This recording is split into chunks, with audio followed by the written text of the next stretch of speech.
My son yelled at me in front of 25 people at Christmas dinner. "Mum, if you want to keep living here, pay the rent like any other tenant, or leave." What Matthew didn't know was that this 2,000 square foot penthouse in Upper East Side, New York City, where he boasted about living thanks to his successful career as an architect, was mine.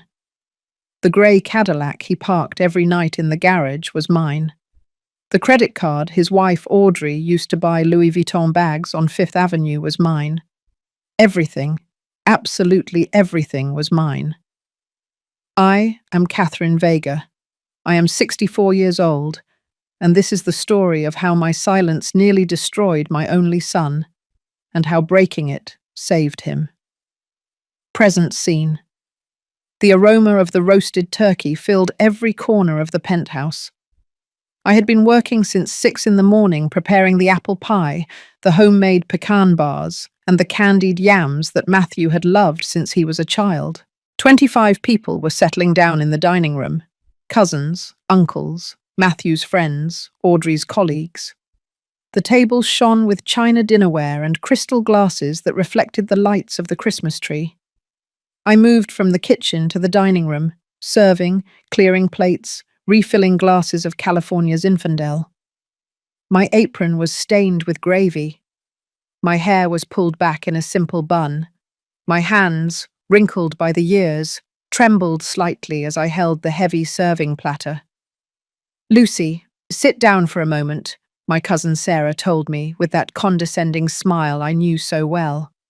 "You've done enough." "It's fine. I'm okay," I replied, forcing a smile.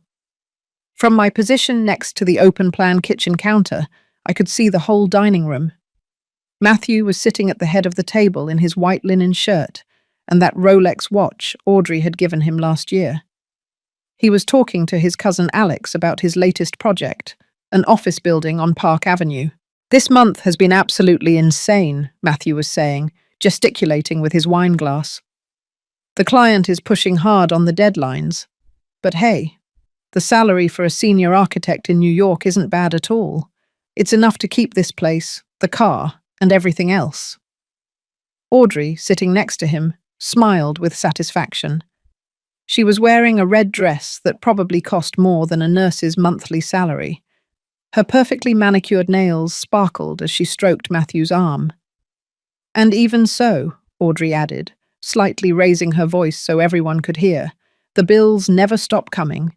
This house, the decorations, maintaining the lifestyle, nothing is free in New York City." Several heads nodded. My Uncle George cleared his throat. "They are right. Rents in this area are impossible. $2,500 to $3,000 a month for a decent apartment." "Exactly," Matthew straightened up in his chair. "That's why I always say you have to work hard. No one gives you anything for free in this city." I felt a knot in my stomach, but kept serving the turkey.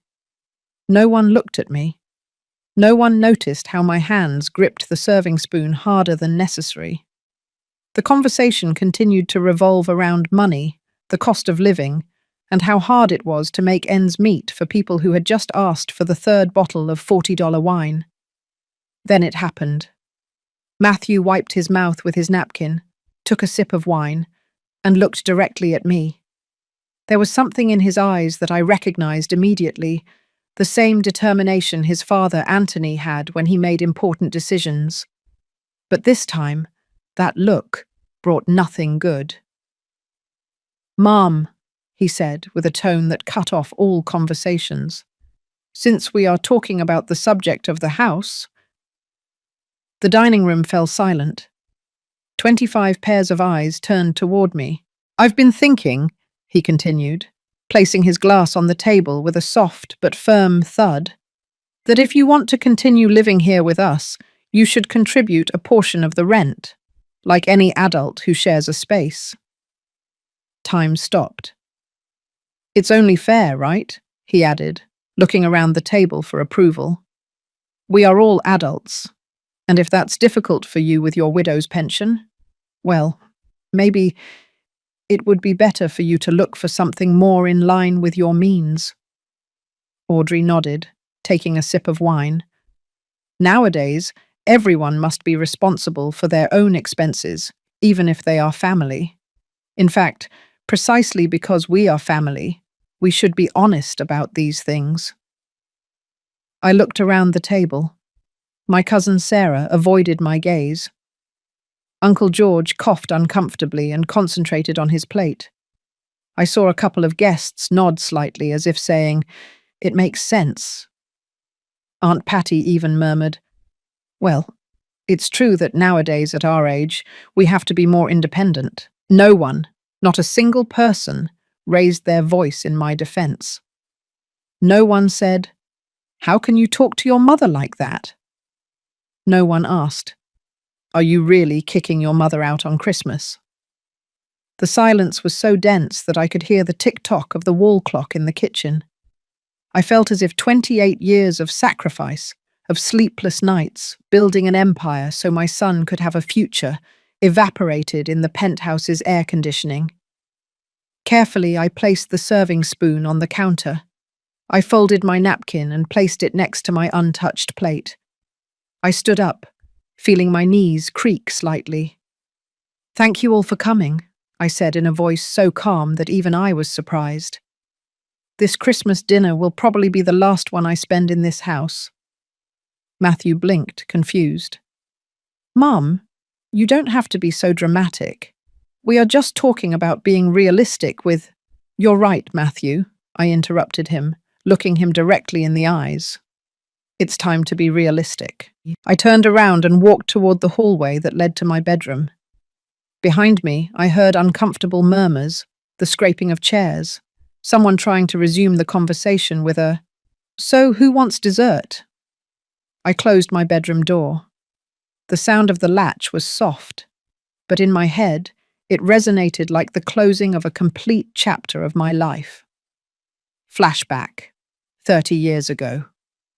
I sat on the edge of the bed and looked around the small room that had been my refuge for the past 3 years. A single bed, an antique wardrobe, 2 photo frames on the nightstand. I picked one of them up, Anthony and I, on the day we inaugurated our first building in the Chelsea neighborhood. I was 34. I wore a simple floral dress and my hair was pulled back. Anthony held the ceremonial scissors, ready to cut the ribbon. Behind us, a modest 4-story building. Our first dream come true. Reflective narration. How did I get here? How did I go from being a young mother with a dream to a widow supported by her son? Let me tell you the truth. The truth no one at that table knew. Flashback continues, 1989. Anthony and I met in rural Virginia. I was 19 years old. I worked cleaning houses. He was a construction worker. He was 22 and had the most hard-working hands I had ever seen in my life. We got married 6 months later in a simple ceremony at the town church. The honeymoon was a weekend in Myrtle Beach. When Matthew was born, we lived in a 300-square-foot studio in the Queens Borough. Anthony worked in construction 12 hours a day. I did bookkeeping for small businesses from home, with Matthew sleeping in a crib next to me. Every dollar we earned went into a metal box we hid under the bed. No splurges, no vacations, only work, saving, and one dream, to buy our own property.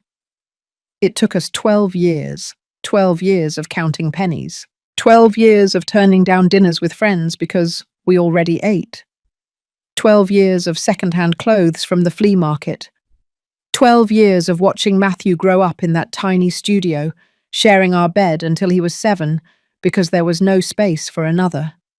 In 1995, we finally bought our first apartment, 450 square feet in Chelsea for $45,000.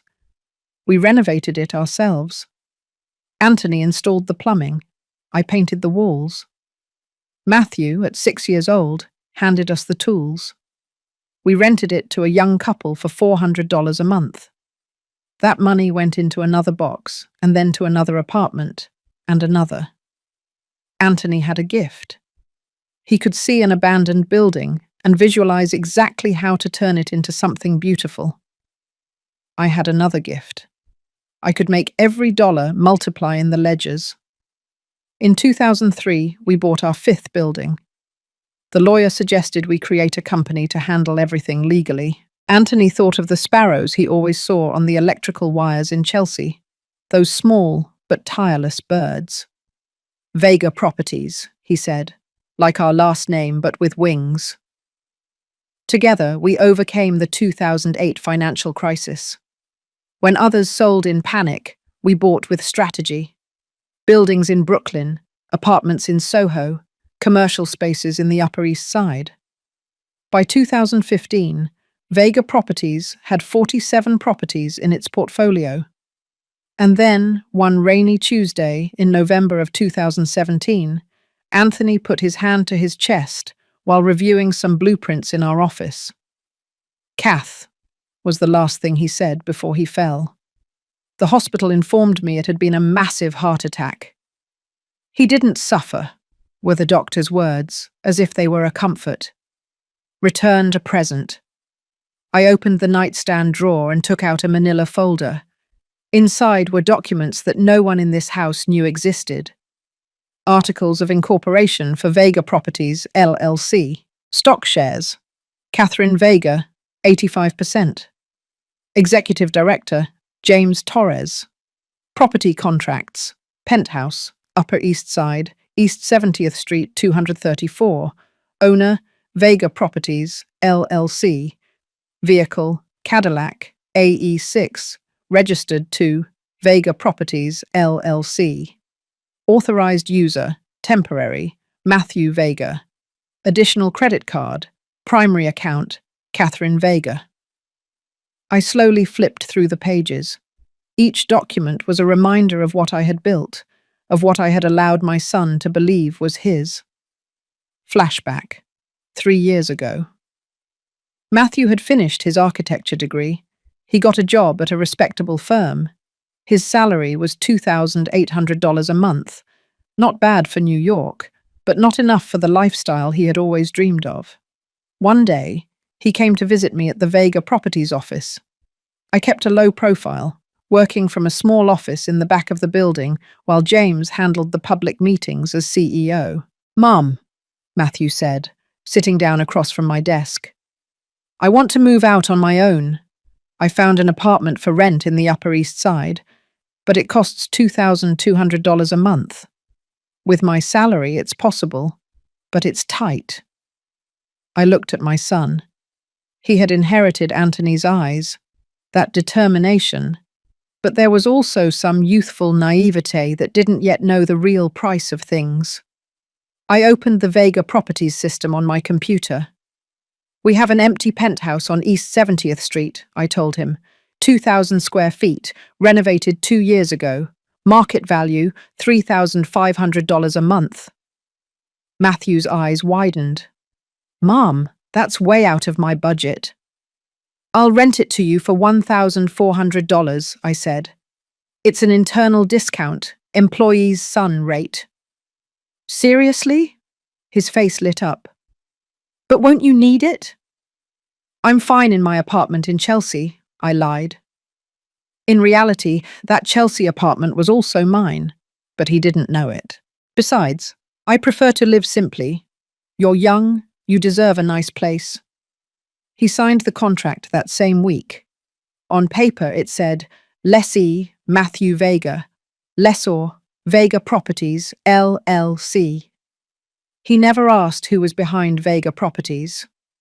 2 months later, Audrey appeared in his life, a fashion influencer with 50,000 followers on Instagram. I saw her posting photos of the penthouse. My architect boyfriend has impeccable taste for spaces. When they got married, I gave him something else, an additional credit card linked to my account. "Just for emergencies," I told him, "in case you ever need something important." Something important became dinners at Michelin restaurants. Emergencies were $2,000 handbags. I received the statements every month and paid them in silence. $600 here, $1,200 there. $3,400 on a trip to Miami. I never said anything, and when Matthew asked if he could use one of the company cars to better represent himself in meetings with clients, James signed the authorization, which I approved from my small office. It's temporary, I told James, just until he saves up for his own car. 3 years later, that temporary was still his grey Cadillac. Present. Decision. I took out my cell phone. It was 11:47 p.m. on Christmas night. Outside, the fireworks from some private party lit up the New York City sky. I dialed a number I had on speed dial. James, it's Catherine. Catherine, Merry Christmas. Is everything okay? His voice sounded worried. James Torres had been Anthony's right-hand man. After my husband's death, he had become my confidant and the only one who knew the full truth about my role in Vega Properties. I need you to prepare all the documents related to Matthew first thing tomorrow morning, I said, looking at the photos on the wall, the lease agreement, the vehicle authorization, the statements for the additional credit card. There was a silence on the other end. Catherine, are you sure? Completely sure, I replied. It's time for my son to learn the true meaning of the word independence that he loves to use so much. I took a suitcase out of the closet. Dust billowed up when I opened it. Inside were still the tags from a trip to Boston that Anthony and I had planned to take before his death. We never made it. I started folding my clothes. I didn't have much. 3 blouses, 2 pairs of pants, 1 sweater, underwear, my comfortable shoes. Everything fit perfectly in half a suitcase. I stopped in front of the closet mirror. A 64-year-old woman looked back at me, grey hair pulled back, wrinkles around my eyes, hands stained by years of work. I had spent almost 40 years building something important, and in the last 3, I had allowed my son to trample that legacy while I served dinner in silence. Why did I do it? Why did I let him believe that lie? Because I wanted him to be happy. Because I wanted him to feel successful, capable, independent. Because I thought that if I gave him everything, he would naturally feel grateful. I was wrong. Silent love that sets no boundaries is not love. It is complicity with selfishness. I closed the suitcase. The sound of the zipper was final. I took my purse, put in my wallet, my phone, the keys to my other apartment, the real one, the one Matthew had never seen, and opened the bedroom door. The sound of laughter and music came from the dining room. They had resumed the party. They probably thought I was crying in my room, that tomorrow I would come out remorseful, begging forgiveness for ruining their Christmas. I dragged the suitcase down the hall. The wheels on the hardwood floor made a screeching sound that cut the music like a knife. Conversations ceased. 25 heads turned. Audrey was the first to speak, with that condescending smile. Catherine, don't be dramatic. No one is kicking you out. We are just having an adult conversation about responsibilities, I interrupted her. You're right, Audrey. It's time for all of us to be responsible adults. Matthew got up from the table, his cheeks slightly red from the wine. Mum, where are you going? I didn't mean it about you leaving tonight. I just wanted you to understand that. I understood perfectly, I said, standing firm by the door. I understood that you believe this house is yours, that the car is yours, that everything you have is thanks to your effort. Because it is, Audrey stood up too. Matthew works hard. He gets up early, works late. No one gave him anything for free. I looked her directly in the eyes. There was so much I could have said at that moment. I could have revealed everything right there. I could have pulled out the property documents and thrown them in their faces. But I didn't. Because the best lesson doesn't come from words. It comes from consequences. You're right, I said simply. No one gives anything for free. See you soon. I opened the penthouse door. Matthew took a step toward me. Mum, at least tell me where you're going. Let me call you a cab. No need, I replied. I already ordered a car. But at least send me a text when you get to wherever you're going, just to let me know you're okay. I looked him in the eyes. My son, the boy I had held in my arms, the young man I had seen graduate, the man who had just chosen pride over love. When I deem it necessary to communicate, I will, I said softly. Merry Christmas, Matthew. I closed the door behind me. The building hallway was silent, illuminated by cold LED lights. I dragged my suitcase toward the elevator. I didn't look back. I didn't cry. I just breathed. For the first time in 3 years, I breathed without the weight of a lie crushing my chest. The elevator descended the 7 floors in silence. When the doors opened on the ground floor, the night doorman looked up, surprised. Ms. Vega, are you leaving? So late. Robert, I said, remembering his name, even though he probably thought I was just Matthew's mother. Could you do me a favor? Of course. When they come to pick up the grey Cadillac in the next few days, the one in parking space number 7, allow them access. They have authorization from the company. Robert blinked, confused, but nodded. As you say, ma'am. Outside, a black Lincoln waited for me. It wasn't a cab. It was a Vega Properties car driven by Mike, one of our trusted employees. Good evening, Ms. Vega, he said, taking my suitcase. To the Upper West Side apartment, please.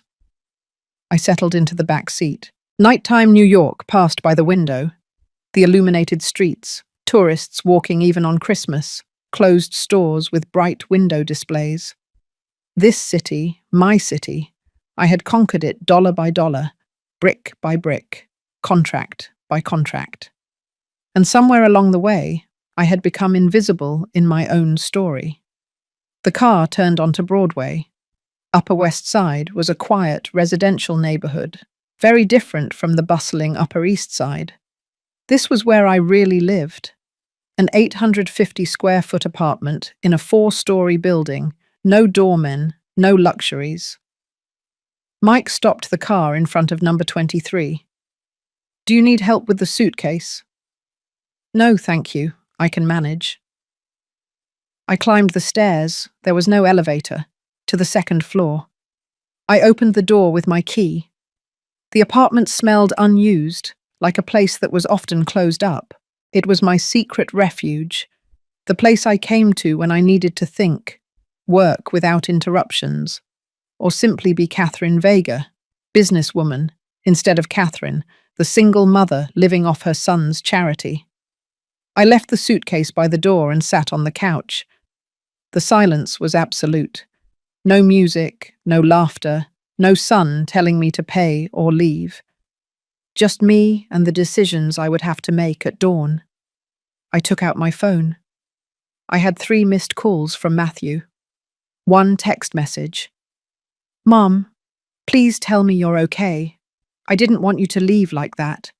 It was just a conversation. Call me. I didn't respond. Instead, I opened my laptop and logged into the Vega Properties system. I clicked on the folder.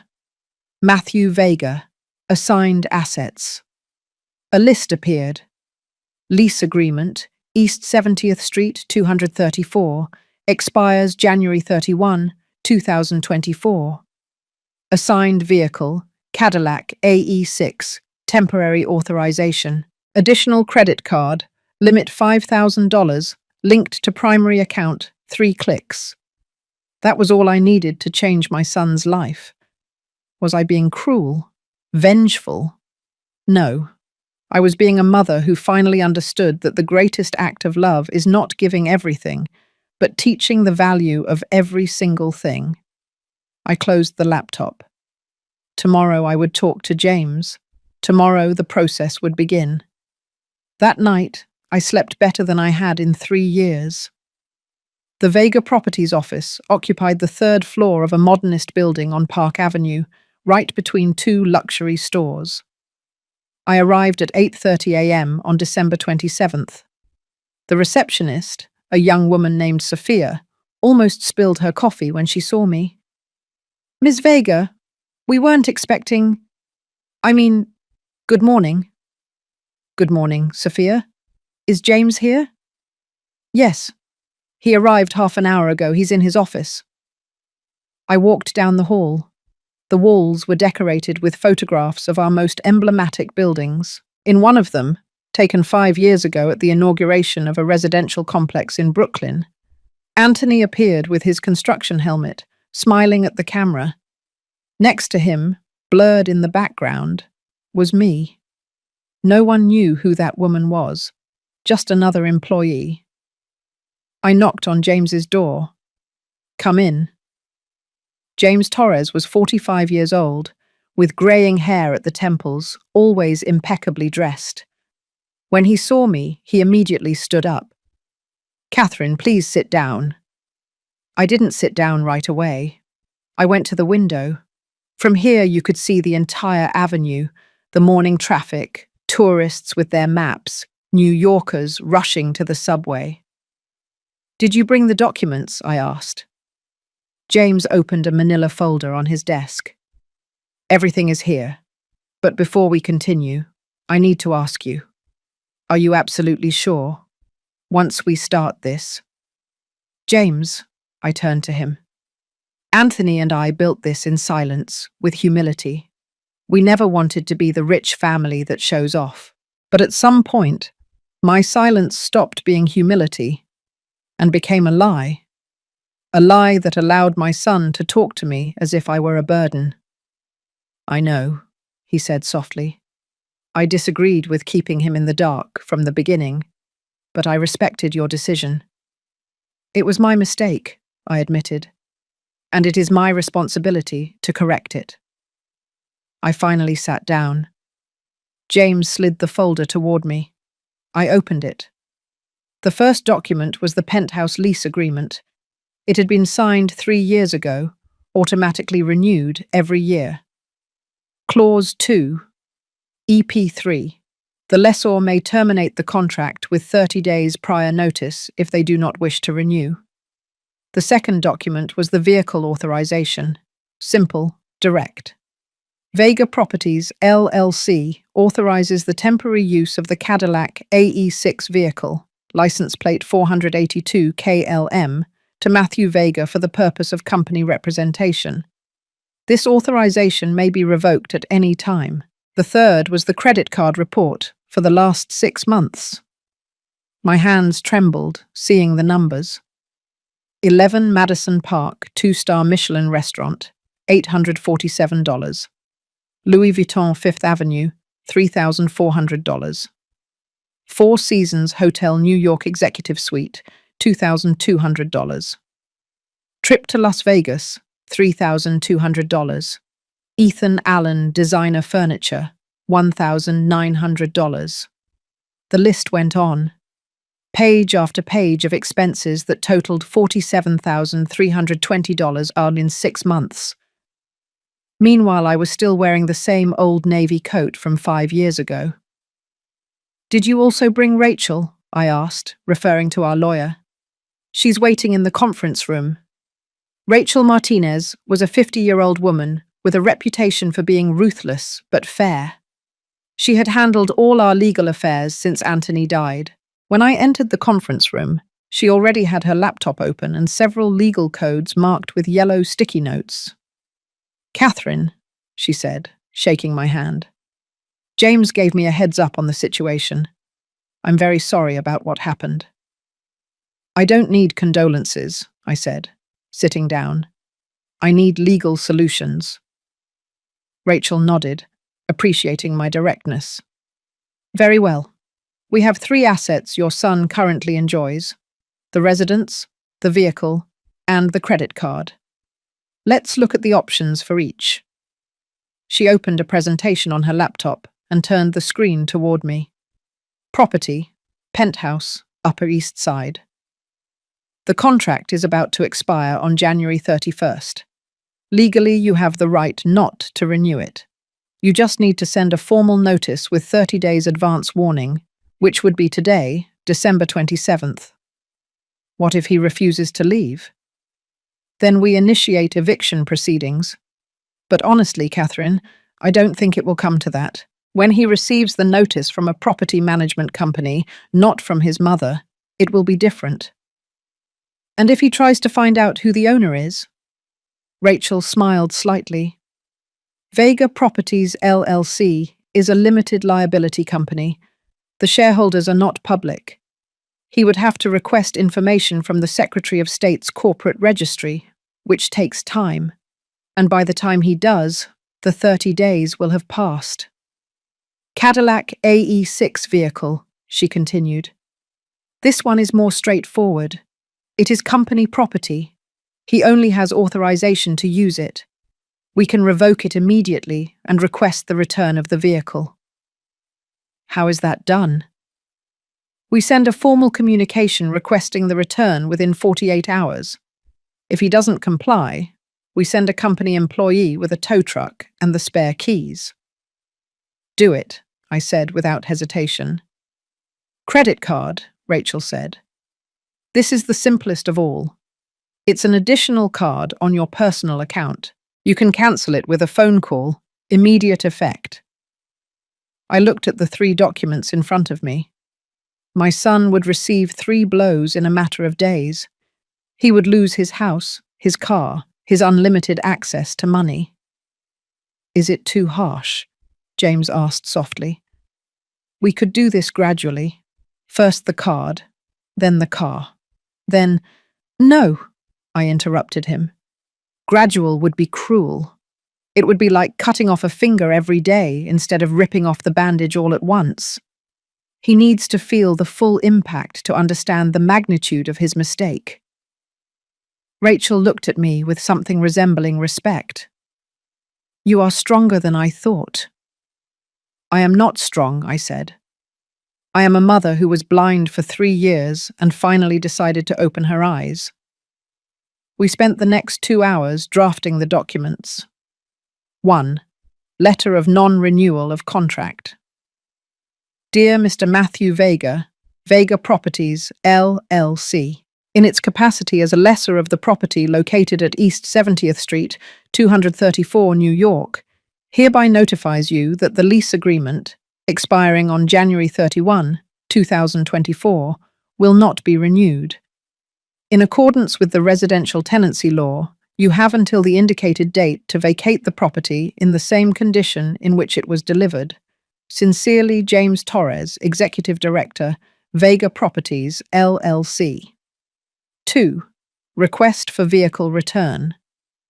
Dear Mr. Matthew Vega, the purpose of this letter is to inform you that the temporary authorization for the use of the Cadillac AE6 vehicle, license plate 4082KLM, property of Vega Properties, LLC, is revoked as of this date. We request the return of the vehicle within a maximum of 48 hours to our facility on Park Avenue 89. Failure to comply with this request will result in us proceeding to recover the asset through corresponding legal means. Sincerely, Asset Department, Vega Properties, LLC. 3. Credit card cancellation. This one only required a call to the bank. Rachel dialed the number on speakerphone. Chase Bank, Card Department, Lisa speaking. How may I help you? Good morning, Rachel said. I am calling on behalf of Ms. Catherine Vega, holder of the account ending in CT823. We need to cancel an additional card. Of course. Can you provide the name of the additional holder? Matthew Vega. One moment, please. Yes, here it is. Do you want immediate or scheduled cancellation? Rachel looked at me. I nodded. Immediate. Perfect. The card will be blocked in the system in approximately 2 hours. Anything else? Yes, I added, leaning toward the phone. I would like to receive a detailed expense report for the last 12 months for that card, please. Of course, Ms. Vega. We will email it to you in the course of the day. We hung up. Rachel closed her laptop. That's it? The documents will be sent by certified mail and email today. The card will be cancelled before noon. The car? When do you want us to recover it? Tomorrow, I said. Give him time to read the letter first. Let him understand that this is serious. James leaned back in his chair. And you? Where will you be when all this explodes? In my apartment on the Upper West Side.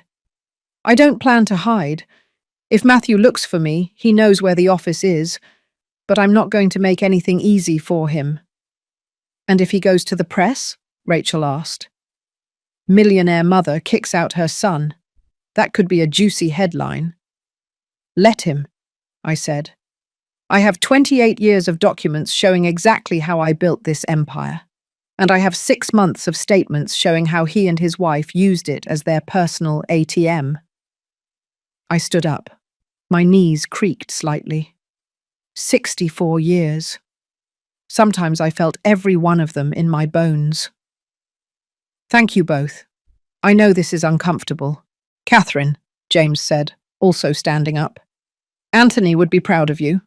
He always said true love sets boundaries.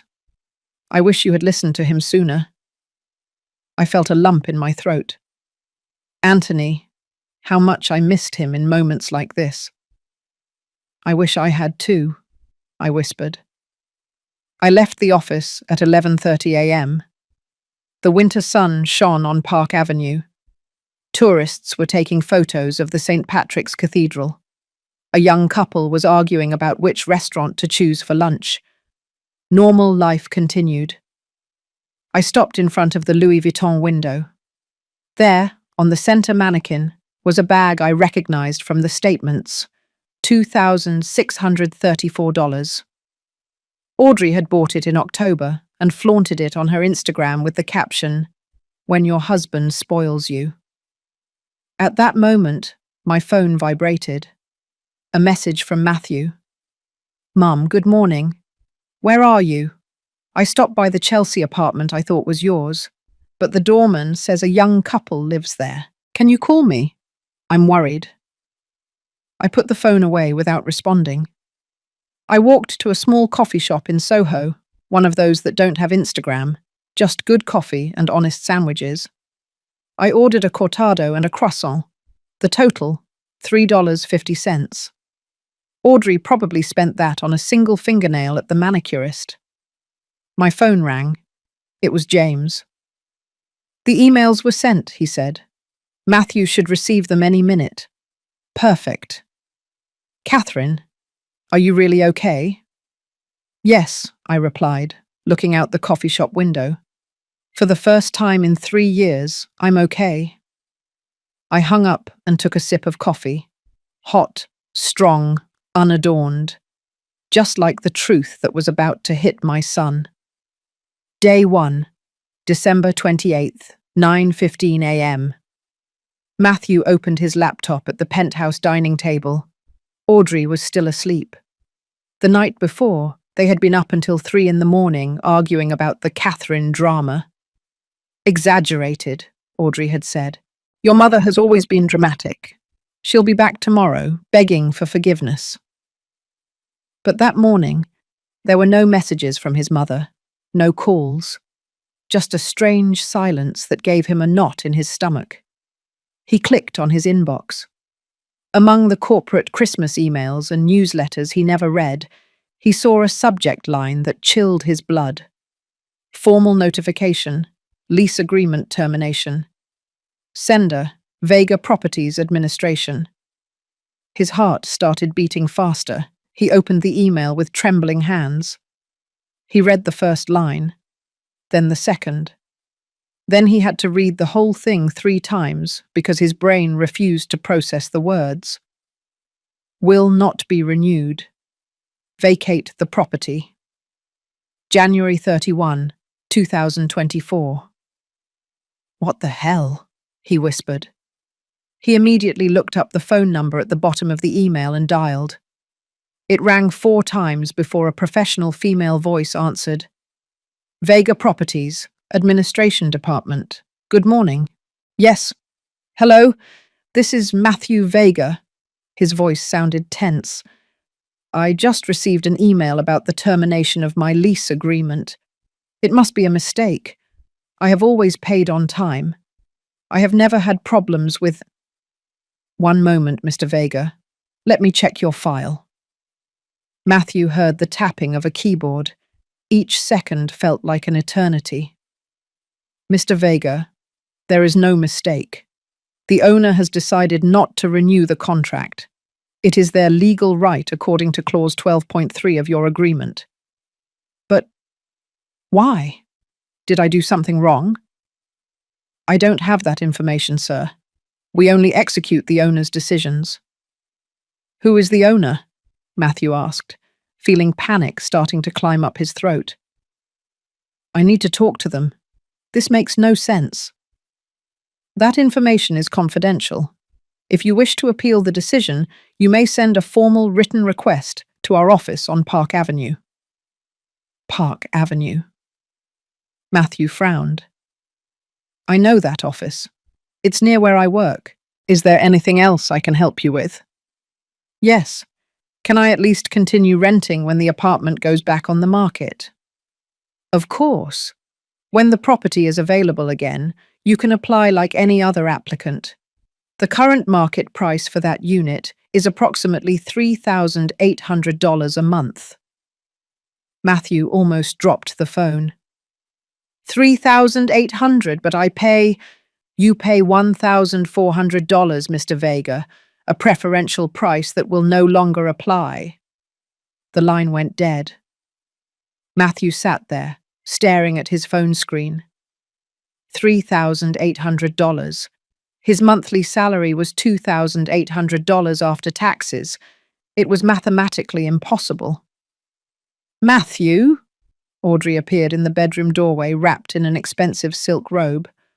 Why are you yelling? We're being evicted, he said in a hollow voice. We have to be out of the apartment before January 31st. Audrey blinked, as if he had spoken a foreign language. No, that can't be. This is your apartment. It's rented, Matthew muttered. It always has been. But you pay on time.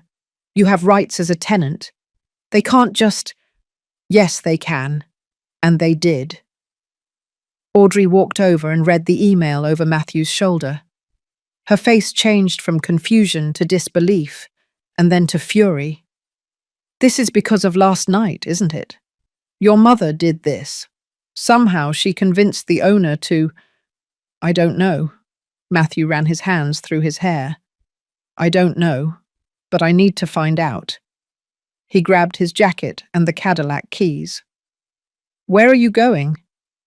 To the Vega Properties office. I'm going to talk to someone face to face. This cannot be happening. 12:30 p.m., Vega Properties office. Matthew parked the Cadillac in a nearby parking garage, $4.50 an hour, a small fortune he usually didn't care about, and walked quickly toward the building on Park Avenue. He had never been there before. The facade was elegant, modernist, with high windows and wrought-iron balconies. A discreet plaque next to the entrance read, Vega Properties, LLC, 3rd floor. He climbed the stairs 2 at a time. When he reached the reception desk, a young woman greeted him with a professional smile. Good morning. How may I help you? I need to speak with the director, the manager, whoever makes the decisions here, Matthew said, trying to remain calm. I'm a tenant, and I just received an eviction notice that makes no sense. My name is Matthew Vega. The receptionist checked something on her computer, and her expression changed slightly, almost imperceptibly, but Matthew noticed it. One moment, please. She stood up and disappeared down a hallway. Matthew took the opportunity to look around. The walls were decorated with photographs of buildings. He recognized some. the complex in Brooklyn, the offices in Soho, and he froze. In a large photograph in the center of the wall was his father, Anthony Vega, in a construction helmet, smiling in front of a half-built building. The plaque underneath read, Anthony Vega, co-founder, 1989 to 2017, in memoriam. Co-founder. His father had been a construction worker. He had never mentioned owning a part of Mr. Vega, a man in his mid-40s with an impeccable suit and greying hair at the temples, approached, hand extended. I am James Torres, Executive Director of Vega Properties. I understand you have concerns about your lease agreement. Matthew automatically shook his hand, but his mind was still processing the photograph of his father.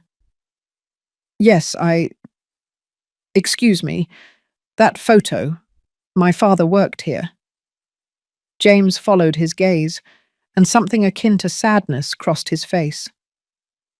Anthony was much more than an employee, but that is a separate issue. Why don't we go to my office so we can… James's office. The office had views of the entire avenue. Matthew sat in a leather chair while James opened a file on his desk. Mr. Vega, I understand your concern, but the decision not to renew your contract is completely within the legal framework. The owner? Who is the owner? Matthew interrupted. I need to talk to them. There's been a misunderstanding.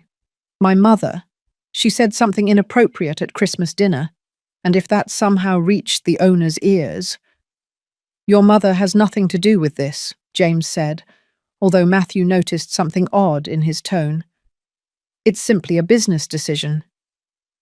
Then at least let me apply to renew. I can pay more. I can… The market price is $3,800 a month, James said firmly. Can you pay that amount? Matthew opened his mouth. He closed it. The math was brutal and obvious. There are other apartments in New York, James continued, not without some compassion. I suggest you start looking soon. The market in January is competitive. Matthew stood up, feeling dizzy. This isn't right. Something isn't right here. As he left, his gaze fell again on the photograph of his father, and then he noticed something he hadn't seen before. In the background of the slightly unfocused image was a woman with a simple dress and her hair pulled back. She was holding a folder and talking to a man in a suit. Something about the woman's posture felt familiar. 2:15 p.m., the mall at Columbus Circle. Audrey had decided that retail therapy was the solution. While Matthew dealt with the apartment issue, she would go buy the dress she had seen at Nordstrom for the New Year's Eve party. In line to pay, she pulled out the silver credit card she always used, the one that never had a limit, the one that made the sales associates look at her with respect.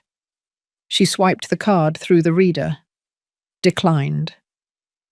You can try again, Audrey requested with a tense smile. The cashier tried 2 more times. Declined. Declined. I'm sorry, Ma'am. The card isn't going through. Do you have another form of payment? The people behind Audrey in line began to murmur. She felt her cheeks burn. It must be a system error, she said, quickly putting the card away. I'll come back later. She left the store, her heart pounding. She immediately called the bank from her cell phone. Chase Bank, Maria speaking. How may I help you?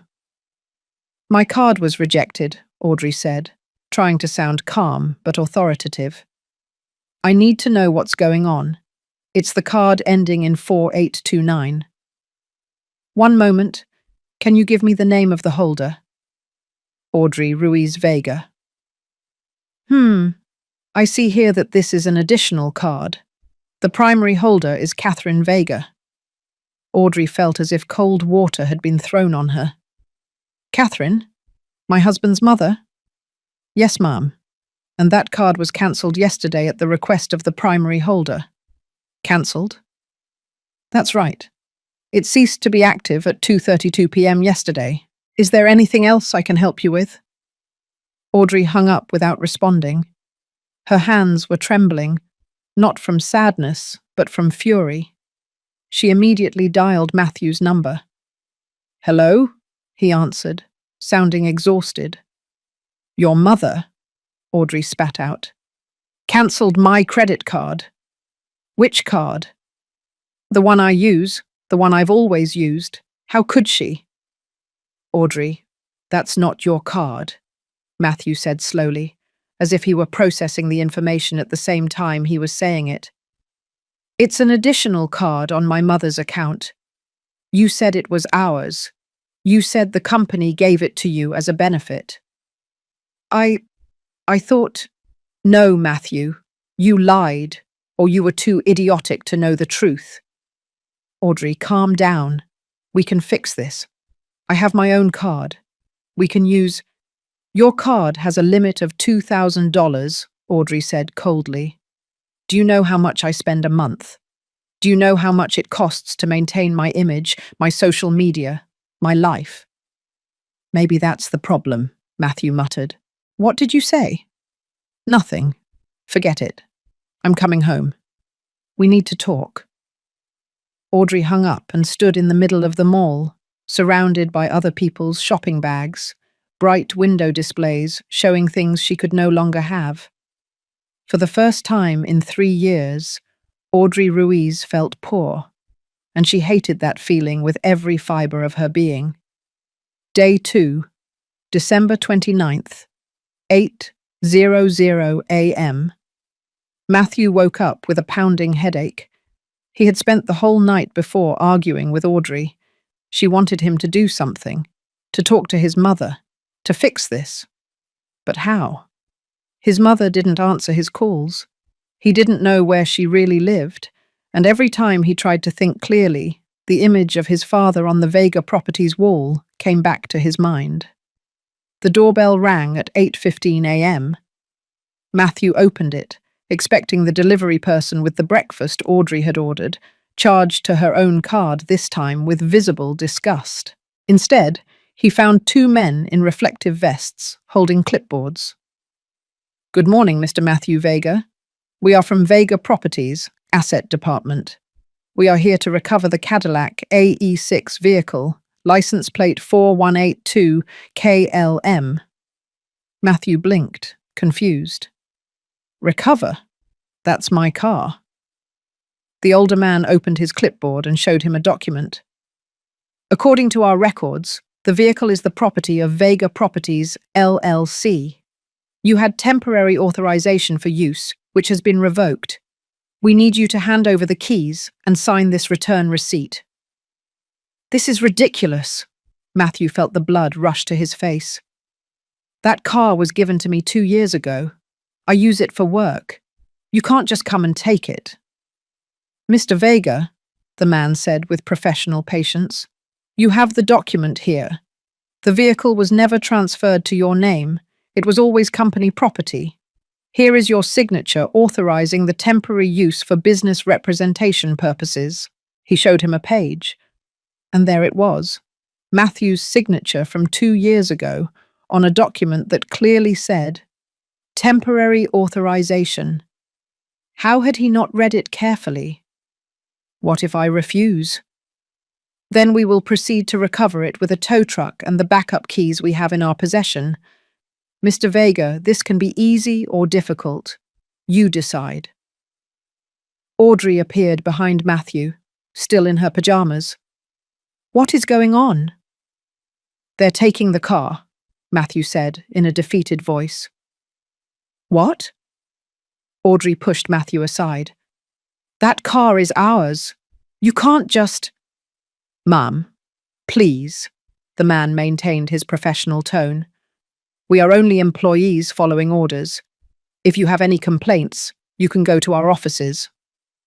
Matthew turned around, went into the apartment, and returned with the Cadillac keys. He dropped them into the man's hand without a word. "Thank you for your cooperation. Sign here, please."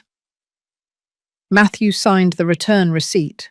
The men inspected the car, took photographs, and 10 minutes later, The grey Cadillac was disappearing down the street.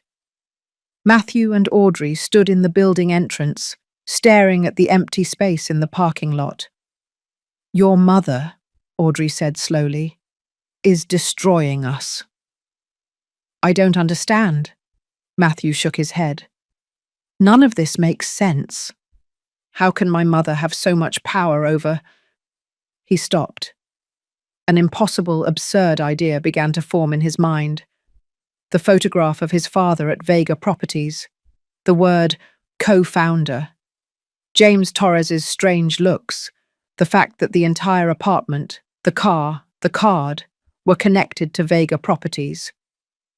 "No," he whispered. "It can't be." "What can't be?" Audrey asked.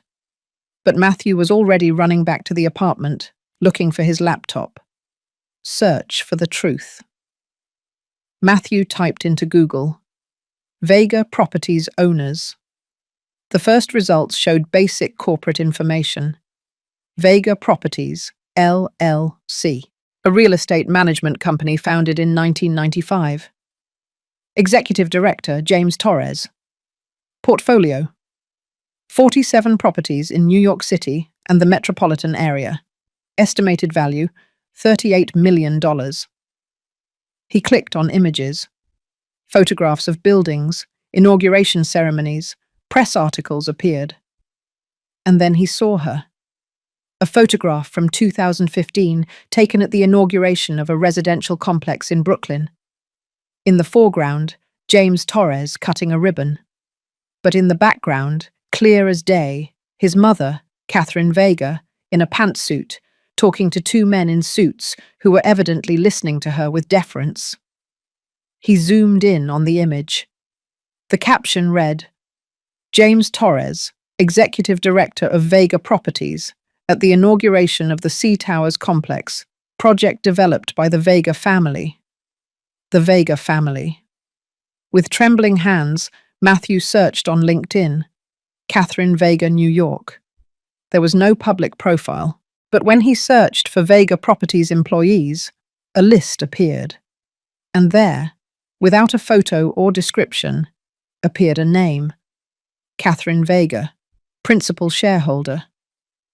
No, no, no, no. Matthew ran his hands through his hair. Audrey walked over and read over his shoulder. "Your mother owns Vega Properties." "I don't know. Maybe. Oh my God, Audrey, I think she does." "Then that apartment? It's hers. And the car? Hers. And the card? Hers.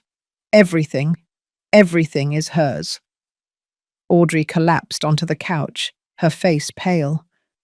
"We've been living in her house, spending her money, while you," she turned to him with furious eyes, "while you boasted to everyone that you had made it on your own. Oh my God, Matthew, you told her to pay rent in her own house." Matthew felt nauseous. "I didn't know. I swear to God, I didn't know." "How could you not know? Didn't you ever ask? Did it never seem strange to you that an apartment in the Upper East Side cost $1,400? I thought it was an employee price or something. She always lived so modestly. With her old clothes, her small apartment." "What small apartment?" Audrey laughed humorlessly. "Matthew, I'll bet anything that small apartment was also a sham. She probably has a mansion somewhere she never showed us." Matthew stood up abruptly and grabbed the house keys. "Where are you going?" Audrey asked. "To find someone who will tell me the truth." 2:20 a.m. St. Luke's Hospital. His grandmother, Carol, was in room 304, recovering from pneumonia. Matthew hadn't visited her since she was admitted a week ago. He had been too busy with work and Christmas parties. When he entered the room, his grandmother was awake, reading a magazine. She looked up, and a shadow of disappointment crossed her face before she could hide it. "Matthew, what a surprise." "Grandma." Matthew walked over and kissed her wrinkled cheek. She looked fragile, small beneath the hospital sheets. "How are you feeling?" "Better." The nurses say I can go home in a few days. That's good.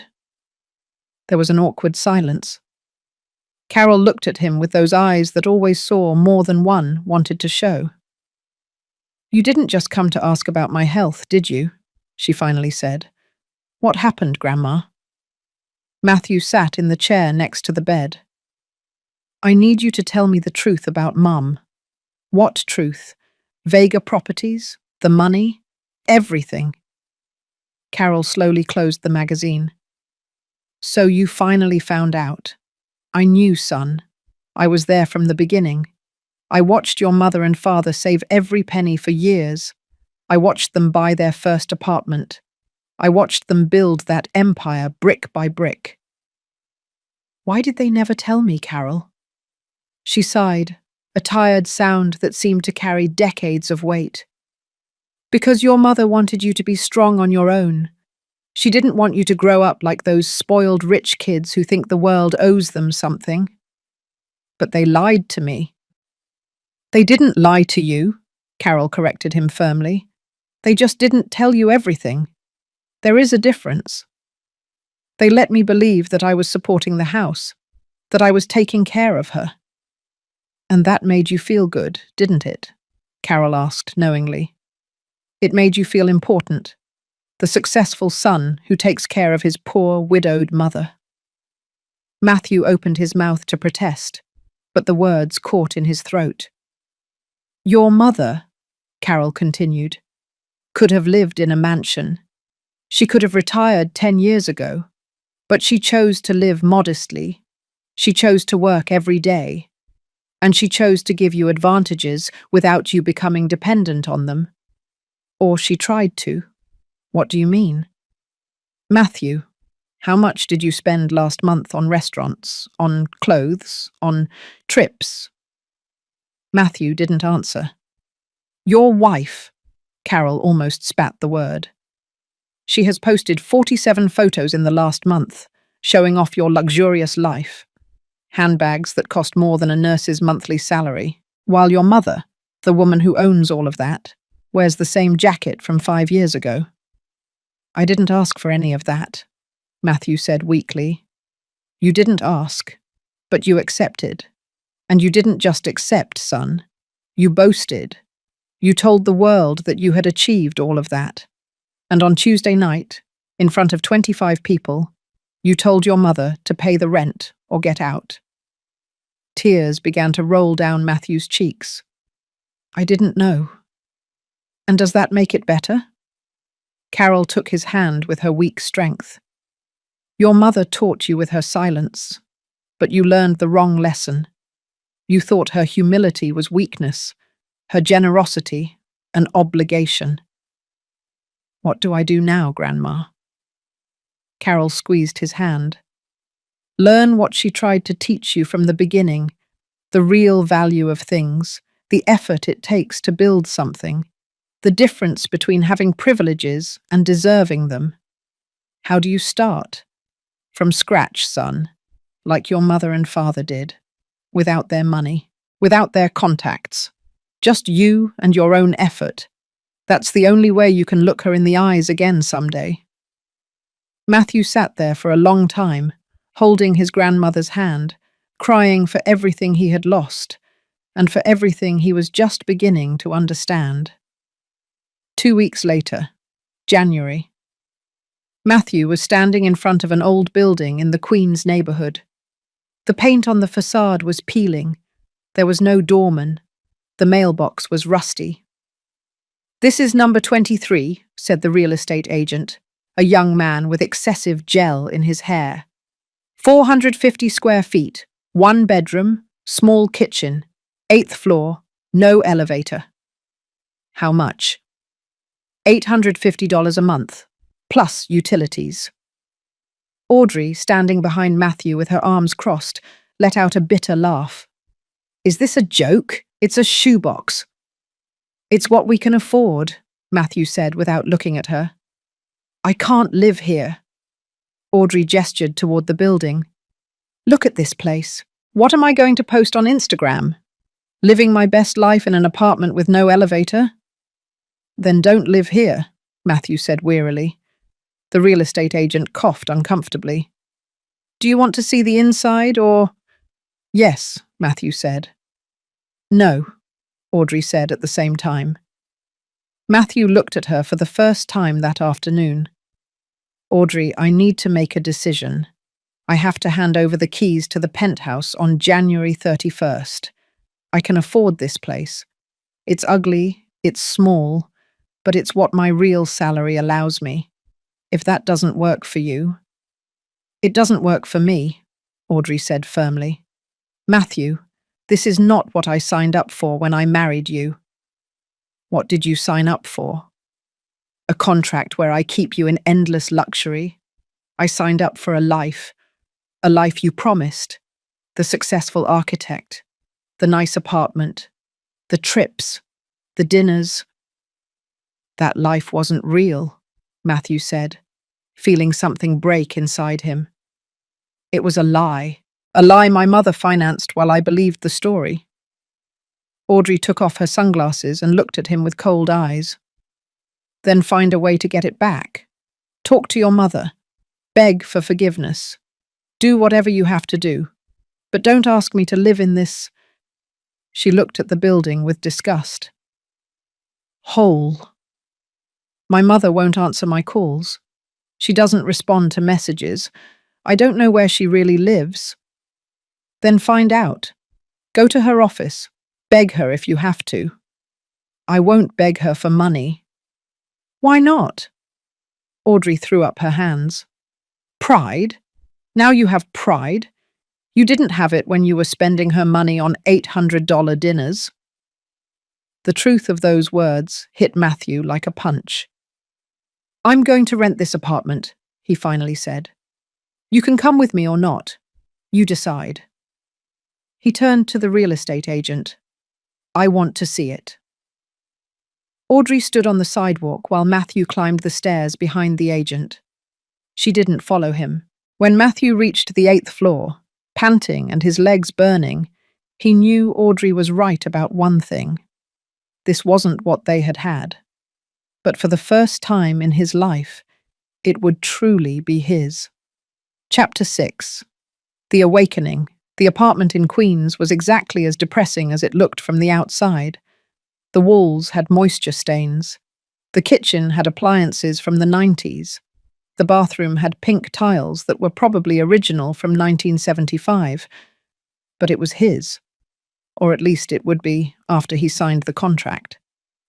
Matthew moved in on January 30th with 2 suitcases and a feeling of shame that weighed on his chest like a stone.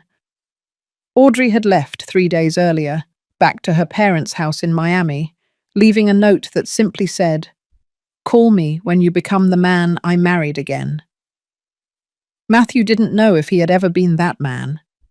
He spent his first day in the new apartment on the floor. He still had no furniture, staring at the cracked ceiling, making calculations on his phone.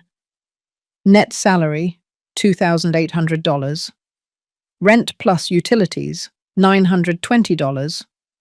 Food, $300. Transportation, subway, bus, $60. Basic expenses, $100.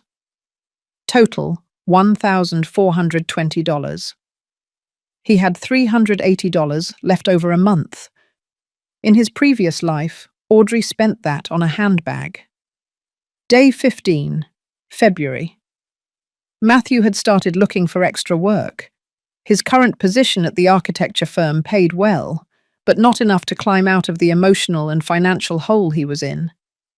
One night, while eating instant noodles on the floor of his empty apartment, the table wouldn't arrive until the following week, he received a message from an unknown number. Hello, Matthew. I'm Andrew Villanueva. I run a small firm in Brooklyn. I work on social housing projects. Your father worked on some of our first buildings. I've seen your portfolio. Would you be interested in talking? Matthew replied immediately. Yes. When? Day 20. Meeting with Andrew. Andrew Villanueva's office was in a converted industrial space in Brooklyn. The walls were exposed brick. The desks were repurposed work tables. There were 5 young employees working on MacBooks, surrounded by models and blueprints. Andrew was about 50 years old, with disheveled hair and the energy of someone who still loved his job after decades of doing it. "Your father," he said, pointing to a photograph on the wall. "He was one of the best construction workers I ever worked with. He understood the structure of a building like no one else. Not just the construction, but the soul of a space." Matthew looked at the photograph. His father, 20 years younger, smiling next to a group of workers. "I didn't know you worked together, for years, before he and your mother founded Vega Properties." Andrew looked at him directly. "Do you know what your father told me once? Andrew, buildings aren't for showing off. They are for people to live in with dignity." Matthew felt a knot in his throat. "I have a project," Andrew continued. "Renovation of housing in Staten Island. Old buildings that need to be converted into affordable apartments. The budget is tight. The salary isn't impressive, but the work matters." "How much?" $2,200 a month. For 6 months. If it works out, maybe more. It was less than he earned now, but Matthew nodded. "When do I start, Andrew?" Andrew smiled. "Monday. Bring sturdy boots. You'll be on the construction site, not just in the office." Day 45. March. Matthew was waking up at 6 a.m. He took the subway to Staten Island. He worked on dusty construction sites until 6 p.m. He came home exhausted, ate something simple. He had learned to cook pasta, omelets, and basic salads, and spent his nights drawing designs on his old laptop. One Saturday, his next-door neighbor, an older woman named Rose, knocked on his door. "Excuse me, young man, do you have any sugar? I ran out." Matthew gave her a package. Rose looked over his shoulder at the almost empty apartment. "Did you just move in?" "A month ago. And your wife?" "I don't have a wife. I'm in transition." Rose nodded wisely. "Life puts you where you need to be, not where you want to be. Come for dinner tomorrow if you like. I'm making spaghetti." Matthew went. Rose's spaghetti reminded him of his mother's, and for the first time since Christmas, he felt something akin to the warmth of home. Day 60, April. Audrey sent him divorce papers. Matthew signed them without a fight. Part of him felt relieved. She deserved someone who could give her the life she wanted, and he needed to discover who he was without the weight of all those expectations. Day 90, May. The project in Staten Island was taking shape. Matthew had designed a modular system that allowed old industrial buildings to be converted into 500-square-foot homes with natural light and open spaces. The cost per unit, $75,000. Andrew was impressed. "This could work on a larger scale. Have you thought about presenting it to investors?" "I don't have contacts," Matthew admitted. "Well, I do. Let me make some calls." That night, Matthew sat in his small apartment. He now had a table, a mattress, and 3 chairs bought from IKEA, and thought about his mother. Over the past 3 months, he had tried to call her 47 times. All messages remained unanswered. He wrote one more. "Mum, I don't expect you to forgive me. I don't expect you to give me anything back. I just want you to know that I finally understand. I'm learning, slowly but learning. I love you, Matthew." Send. He didn't expect a response, but 10 minutes later his phone vibrated. A message from a number he recognized as James Torres's. "Your mother received your message. She says she is well, and that she is proud you have found honest work. Keep going. When the time is right, she will contact you." Matthew read the message 5 times. She is proud. For the first time in months, he smiled. Day 120, July, 6 months later. The New York summer heat made Matthew's small apartment in Queens feel like an oven. He had no air conditioning, just an old fan that Rose had given him. But there was something liberating in the honestly earned sweat, in the discomfort that reminds you that you are alive, that you are fighting. Matthew had gotten up at 5:30 a.m. to take advantage of the cool hours. On his tiny table, surrounded by blueprints and models made with recycled cardboard, was something that had kept him awake for weeks, a project that could change everything. Dignified Housing, New York. 120 modular apartments on abandoned industrial land in Staten Island. Total cost, $9.6 million. Price per unit, $80,000. Aimed at low to middle income families who had been pushed out of the New York housing market. It wasn't just architecture, it was social justice. His phone rang. Andrew. Matthew, good morning. Are you sitting down? Yes, why? Because I got you an audience. There is an investment group interested in social impact projects. They want to see you on August 15th. Matthew felt his heart race. Who are they? I can't tell you much. They are discreet, but they have serious capital. If your presentation is good, Matthew, this could be real. How much capital? Enough to build the entire complex. But Matthew, you need to be flawless.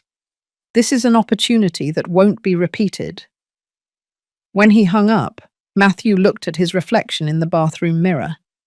6 months had changed his face. He was thinner. He had dark circles under his eyes from working nights. His hands had calluses from being on the construction sites. But his eyes had something they had never had before. Purpose. August 1st. Preparation. Matthew spent the next 2 weeks preparing the presentation of his life. He worked on the construction site by day and in his apartment by night. Rose brought him coffee and omelettes. Sometimes she stayed to watch him work. You remind me of someone, she said one night. Who? A woman I used to see on the subway years ago. She always carried blueprints under her arm.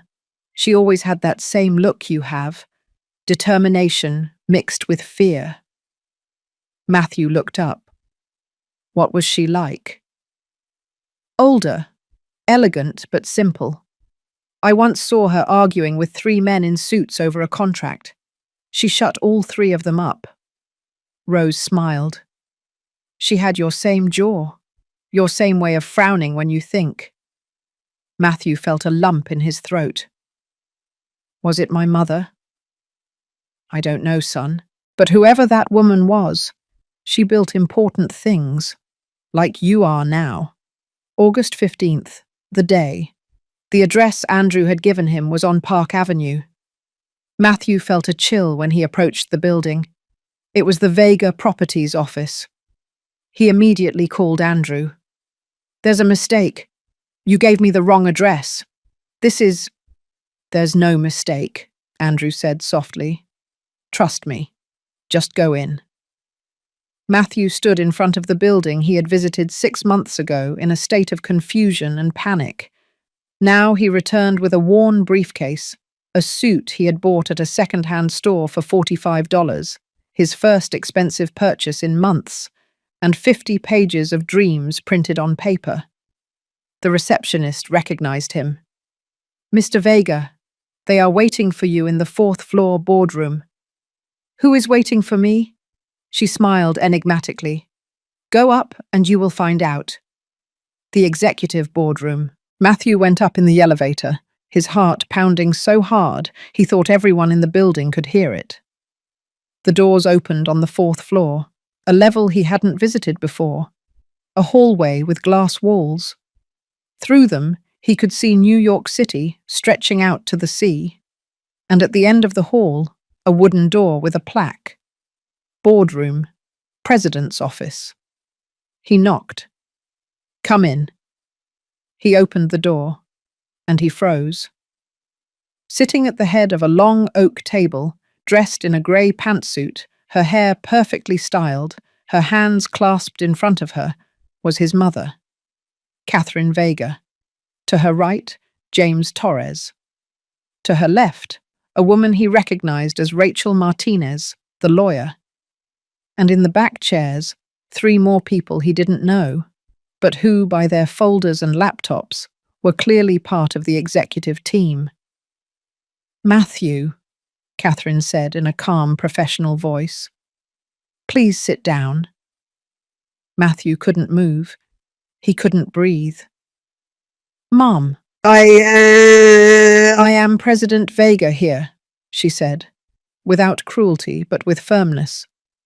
"And you are the architect, Matthew Vega, who will present a social housing project to us. Correct?" Matthew swallowed hard. "Correct." "Then sit down and begin your presentation. We have 1 hour." With trembling legs, Matthew walked toward the projector. He connected his old laptop. The screen had a crack in the corner that he had tried to fix with tape. While waiting for the system to load, he looked at his mother. She was looking at him with a neutral, businesslike expression, as if she were evaluating a complete stranger. And in a way, she was. The Matthew she had kicked out of her house 6 months ago no longer existed. "Good morning," he began, his voice barely shaking. "My name is Matthew Vega. I am an architect specializing in social housing, and I am here to present a project that can change the lives of 120 families in New York." The first slide appeared, a photograph of the abandoned land in Staten Island. Ugly, full of trash, forgotten. "This is a space our city has abandoned," he said. "But I see potential.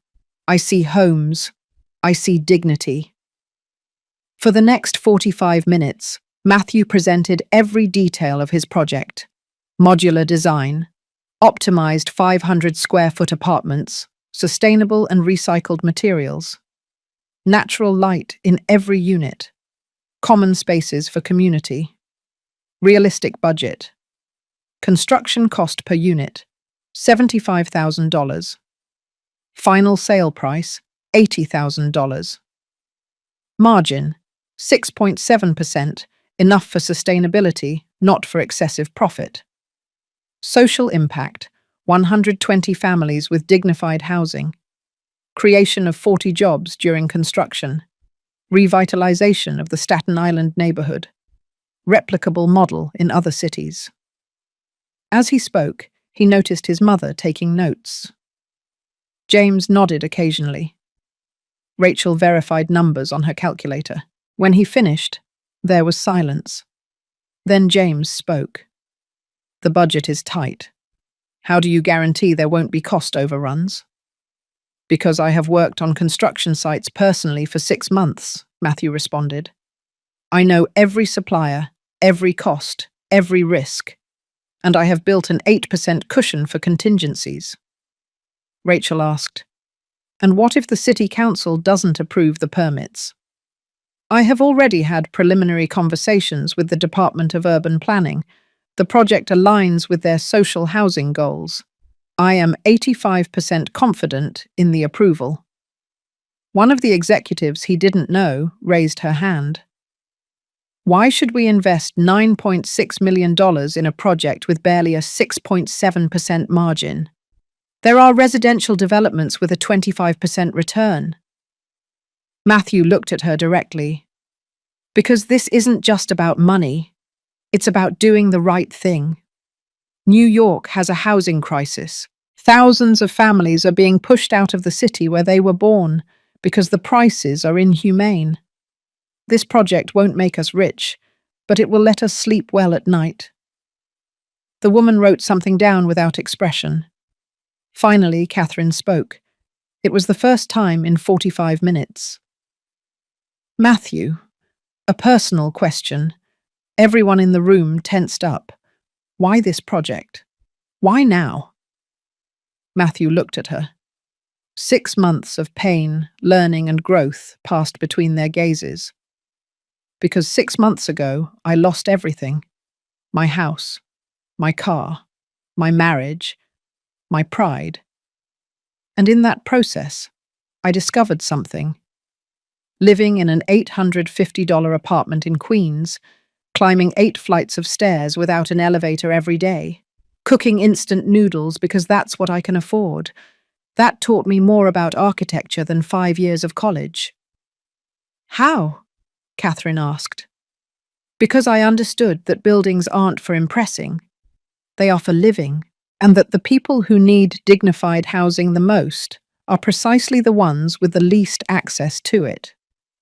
This project exists because I lived what they live, and because my father, his voice cracked slightly, taught me that the hands that build matter more than the papers that sign. Catherine closed her notebook. Thank you, Matthew. We will make a decision and inform you within 48 hours. That is all. That is all. You may leave. Matthew gathered his laptop, his papers, his worn briefcase. He walked toward the door. With his hand on the doorknob, he paused. President Vega. Yes. Regardless of the decision you make, thank you for everything, for every lesson, even the ones that hurt. He left without waiting for a response. Deliberation. When Matthew left, Catherine remained seated in silence. The executives waited for her word. Opinions, she finally said. James was the first.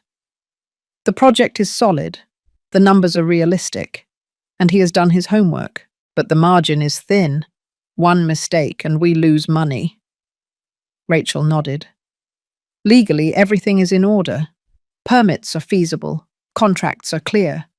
But I agree, the financial risk is high.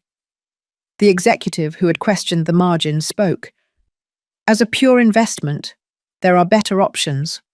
But, she hesitated, as a statement of values, as a legacy, this is powerful. Catherine looked out the window. She could see the Empire State Building in the distance, that monument to sustained effort, to construction that takes generations. Anthony, she murmured, what would you do? She knew the answer. Anthony would have signed immediately. He had always said, buildings aren't for accumulating wealth. They are for creating dignity. We approve the project, Catherine said. Full investment, $9.6 million. Under what conditions? James asked. Matthew will be the project director. He will report monthly to this council. He will have operational autonomy, but strict financial supervision. And, she paused, if he succeeds, we will offer him a permanent position at Vega Properties, not as my son, as an architect who proved his worth. August 17th, 11:00 p.m. Matthew was in his apartment, unable to sleep, when his phone rang. Unknown number. Hello? Matthew Vega, a professional, urgent female voice. Yes, this is Mount Sinai Hospital. Your mother, Catherine Vega, has been admitted. She suffered a cardiac episode. She is stable but is asking for you. The world stopped. I'm on my way. Mount Sinai Hospital. Midnight, Matthew arrived sweating, out of breath, after running from the subway. The receptionist directed him to the 3rd floor. Cardiology, room 307. James was in the hallway, looking exhausted. What happened? Matthew grabbed his arm. Stress. Exhaustion. Your mother has been working 16-hour days since... He stopped. Since Christmas, Matthew finished. Since she kicked me out. She didn't kick you out, James said softly. She freed you, but that doesn't mean it didn't hurt her. Can I see her? James hesitated. She's awake. But Matthew, she's weak. Don't agitate her. Matthew gently pushed the door. The room was dimly lit. In the bed, connected to monitors that emitted regular beeps, was his mother. She looked small, fragile. For the first time in her life, Catherine Vega looked like what she was, a 64-year-old woman who had carried too much weight for too long. "Mum," he whispered. She opened her eyes. A weak smile crossed her face. "Hello, son." Matthew walked closer, took her hand. It was cold. "What did you do? Why are you doing this to yourself?" "Because I had to be sure," she said in a tired voice. "Sure of what?" "That you had learned. That when I gave you this opportunity, you would seize it for the right reasons." She squeezed his hand weakly. "Your presentation today." Anthony would have cried with pride. Matthew felt tears rolling down his cheeks. "Forgive me. For everything. For every cruel word. For every moment of ingratitude. For—" Catherine raised her free hand and touched his cheek. "You are already forgiven. I forgave you the night you left. What took time was waiting for you to forgive yourself. I don't deserve this project. I don't deserve your trust." "It's not about deserving," she said. "It's about learning. And you learned, Matthew. I see in your eyes today that you understand. You understand the value of effort, the weight of responsibility, the difference between privilege and entitlement." A doctor entered. "Ms. Vega needs rest. And you," he looked at Matthew, "you can stay, but keep the conversation brief." When the doctor left, Catherine closed her eyes. "The project is approved," she murmured. "You start Monday. James will give you the details. You're going to be okay." "I'm going to be perfect. But you have to promise me something." "Anything. Don't work like I worked. Don't carry everything alone. Ask for help when you need it. Trust your team. And Matthew, yes, live. Don't just build buildings. Build a life, one that is worthwhile. Do you promise me?" "I promise you, Mum." She smiled, already half asleep from the medication. "Good. Because I didn't do all this for you to repeat my mistakes. I did it so you could build something better." 6 months later, February of the following year. The land in Staten Island had been transformed. Where there was once garbage and abandonment, there were now solid foundations, steel structures rising toward the sky, and the constant sound of the future being forged in construction.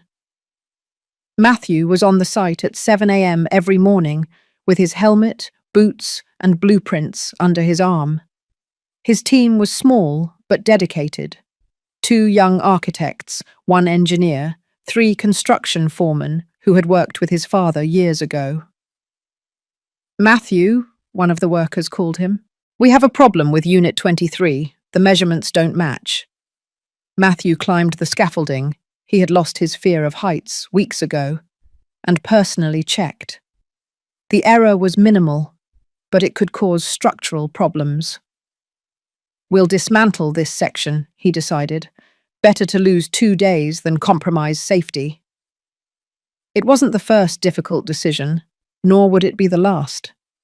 Monthly reports. Every first Friday of the month, Matthew presented progress to the Vega Properties Council. Catherine, fully recovered from her cardiac episode, presided over these meetings with a critical eye. "Unit 45 is a week behind schedule," she pointed out at the March meeting. "Problem with the window supplier," Matthew explained. "It's already resolved. We'll be back on schedule next week." "And the budget?" "We are 3% under projection. I negotiated better prices with 3 suppliers." James smiled from his seat. Catherine simply nodded and continued with the next page of the report. But after the meeting, when everyone had left, she stopped him. "Good work, Matthew." 3 words, but coming from her, they were worth more than any paycheck. Crisis. One rainy Tuesday in May, part of a wall collapsed. No one was hurt, thank goodness, but 3 workers had been in that area minutes earlier. The investigation revealed that a subcontractor had used cheaper materials than specified to increase their margins. Matthew was devastated. "I should have supervised more closely," he told Andrew that night, sitting on the construction site in the rain. "You can't be everywhere," Andrew replied, "but you can learn from this." The next day, Matthew fired the subcontractor, implemented daily material inspections, and added 2 quality supervisors to the team. It cost him $35,000 extra from the contingency budget. When he presented the incident to the council, he expected reproaches. Instead, Catherine said, "Mistakes happen. What matters is how we respond. You did the right thing." First family, August. The first completed unit was delivered in August. The Smith family, father, mother, 2 children, and a grandmother, had been living in a shared 300-square-foot apartment in Lower East Side, paying $700 a month.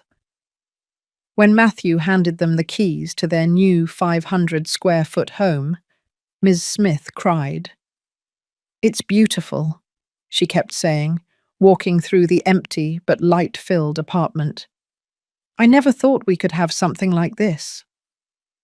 Her youngest son, Luke, a 10-year-old, ran up to Matthew. "You designed this?" "Yes." "I want to be an architect when I grow up too, to build nice houses for people like us." Matthew knelt down. "You know what? You are exactly the kind of architect the world needs." He gave the boy his business card. "When you're ready to study, call me. I'll help you." That night, Matthew sent a photo to his mother. Luke, standing at the entrance of his new house, smiling with a gap between his front teeth. Catherine replied, "This is what building a legacy means. Well done, son." December 24th, 1 year later. Catherine was in the kitchen of her real apartment in the Upper West Side. Not the penthouse, not a mansion, just a comfortable, light-filled home with photographs of Anthony on the walls and the aroma of roasted turkey filling every corner. Matthew arrived at 5 p.m. with 2 bags of groceries. "I came to help with dinner," he said. "You know how to cook now?" Catherine raised an eyebrow. "Rose taught me the basics. Don't put me in charge of anything complicated, but I can peel potatoes without cutting myself." They worked together in the kitchen, Matthew peeling vegetables, Catherine preparing the gravy. The radio played Christmas carols. "How many are coming?" Matthew asked. 12. James and his family, Rachel, Andrew, Rose, your grandmother, Carol, some company employees, and Luke Smith and his family. I invited them. Matthew felt a knot in his throat. "Mum, it's a family dinner," she said simply. "And family isn't always blood. Sometimes it's the people who build with you." Dinner. 8:30 p.m. The table was smaller than the year before. There was no expensive china or crystal glasses, just mismatched plates, regular glasses, and food made with love. But the conversation was real. The laughter was genuine. And when Luke showed Matthew a drawing he had made, a tall building with the word Hope written above it, everyone applauded. At 10 p.m., Matthew stood up. His heart was pounding. "I want to say something." The table fell silent. "Exactly 1 year ago, at a Christmas dinner, I said the cruelest words I have ever said to someone I love. I told my mother to pay the rent in her own house. I humiliated her. I treated her like a burden." He looked at Catherine, who was listening with bright eyes. "And she," he continued, "did what only a truly wise mother would do. She didn't yell at me. She didn't explain. She simply let me fall. She let me lose everything.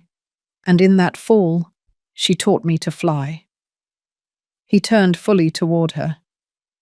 Mum, I spent this year learning what you always knew, that the value of things is not in their price, but in the effort it took to create them. That wealth without character is poverty disguised, and that true love sometimes has to be hard to be real. He pulled an envelope from his pocket. This is for you. Catherine opened it. Inside was a check for $16,800. It's every dollar I spent with your credit card during those 3 years, Matthew explained. It took me 12 months to save it. But it's yours. With interest. Catherine looked at the check. Then she tore it into pieces. I don't want your money, she said softly. I want your character. And that, my son, is priceless. She stood up and hugged him. For the first time in a year, mother and son embraced, an embrace that healed all wounds. The table erupted in applause. Grandma Carol was crying. Rose shouted, "Bravo!" James raised his glass.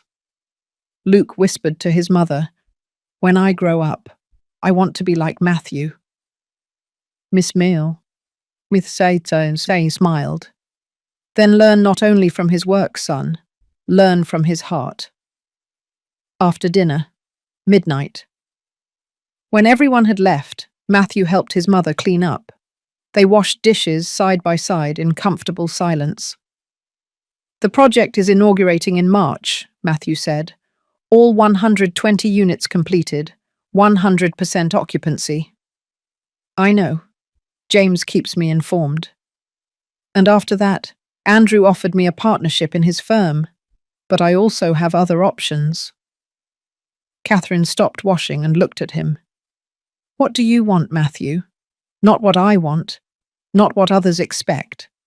What does your heart want? Matthew thought carefully. I want to continue doing this. Social housing, projects that matter. But also, he hesitated. Also, I want to be close to you.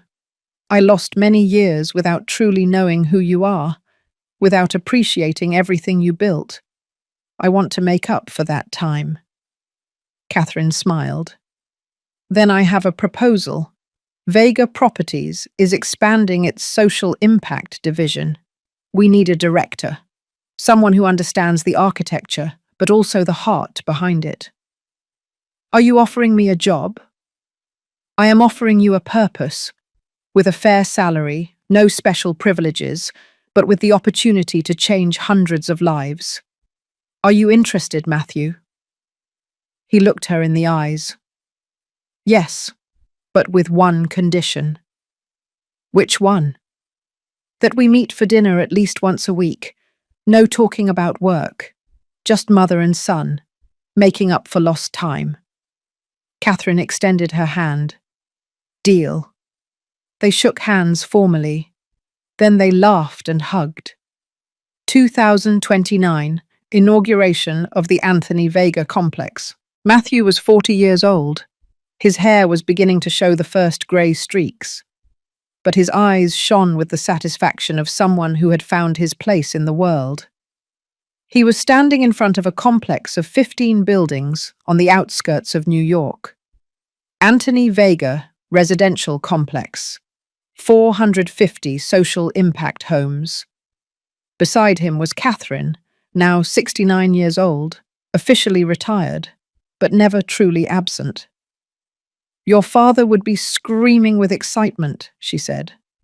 I know. Sometimes I feel like he's here watching. He always has been. In the audience were families who had received housing. Luke Smith, now 15, and with a full scholarship to an architecture school. Rose, sitting in the front row with a handkerchief for her tears.